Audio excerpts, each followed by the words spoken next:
James O'Keefe is the founder of Project Veritas, and he has revealed explosive information about the bias that exists in CNN against President Trump and Republicans.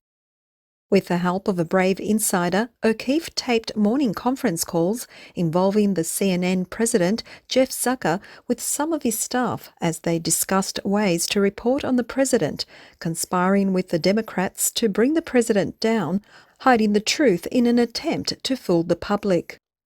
Zucker and his band of merry men and women have now been exposed, and O'Keefe intends to release copies of those calls so Americans can see the corporate news channel for what it really is. On the evening of December 1st, O'Keefe released a recorded phone call from October 9 of Zucker giving instructions to his editorial team.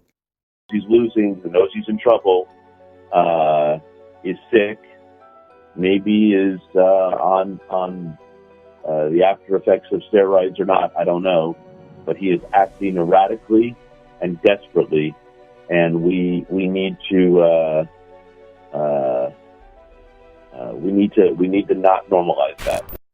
He went on to say, "So I don't think we can normalize him. His behaviour is unstable everywhere. I think we need to lean in this direction." I think that we cannot just let it be normalized. He is all over the place and acting erratically, and I think we need to lean into that. These recordings are proof that CNN has been demonizing the president for the past 3.5 years, causing untold damage to him by tarnishing his reputation. They have demonstrated their arrogance and disregard for the law, and with this exposure by Project Veritas, thanks to a brave insider, CNN is sure to be heading towards a dark winter. Media reporting is supposed to be unbiased, presenting the facts to readers and listeners, and allowing them to form their own opinions. How can that possibly happen if the facts are so distorted they no longer have any semblance of truth?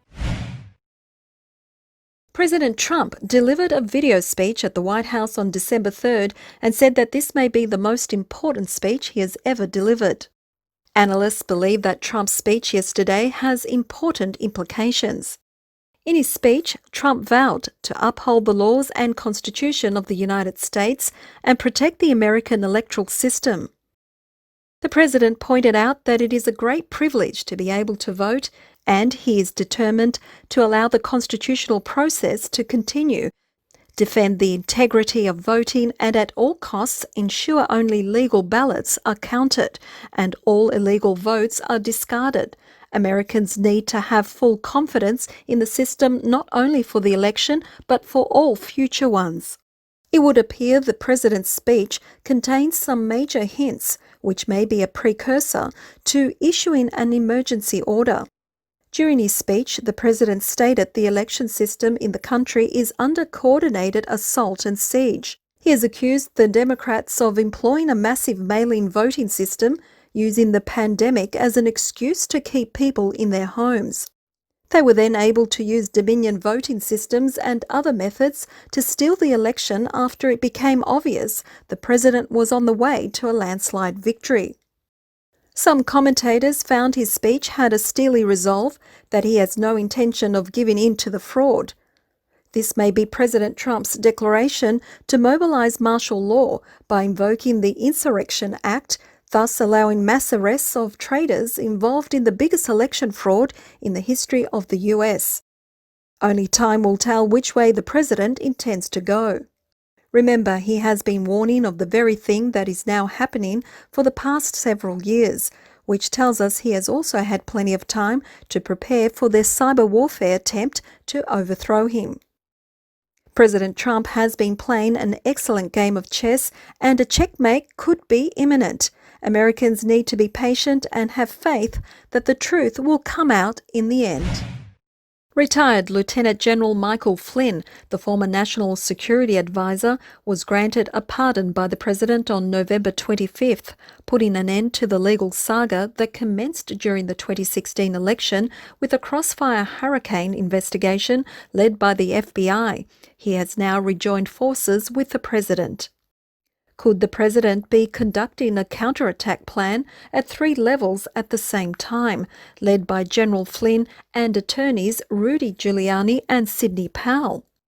In the first level of the attack plan, former New York Mayor Giuliani, who was fearless in his eradication of the mafia when he was mayor, is leading the way for the president's legal team in exposing voter fraud across the country. By filing lawsuits in battleground states, he is able to hold up election certifications, enabling the president to take the lawsuit to the Supreme Court. Time is of the essence, and he is confident of winning. The second level of the attack plan could involve attorney Sidney Powell. She is not part of the president's legal team any longer, so is able to attack from another angle as she presents lawsuits on behalf of the American people. Powell's investigation is an ongoing criminal investigation, and she is registered as a military lawyer with the ability to target traitors. Her lawsuits run deep as she aims at exposing corruption at the highest level. The third level of attack could be headed by General Flynn, who publicly stated that the coup d'etat by the opposition forces is still in progress, and acting behind the scenes is the CCP, who is determined to take control of the US. General Flynn will be at the ready to take any action needed to arrest the guilty parties for their treasonous activities. On December 2nd, attorneys Lynn Wood and Sidney Powell held a press conference in Atlanta, Georgia. Unexpectedly, thousands of people turned up, demonstrating their support. Wood's speech at the meeting was inspiring. He said American patriots love America and we're not going to be taken over by the Chinese. The theft of American freedom is not allowed, he said, and also called on the people to be prepared to fight for freedom. China will not take control of America, says Lynn. They do not control the people. This is our country. We're going to take it back, said Lynn. You watch it happen, said an inspired Lynn. In her speech, Powell made it clear that the CCP invested a lot of money to manipulate this election, and white hat hackers from China, Hong Kong, Iran, and Serbia participated in this voter fraud.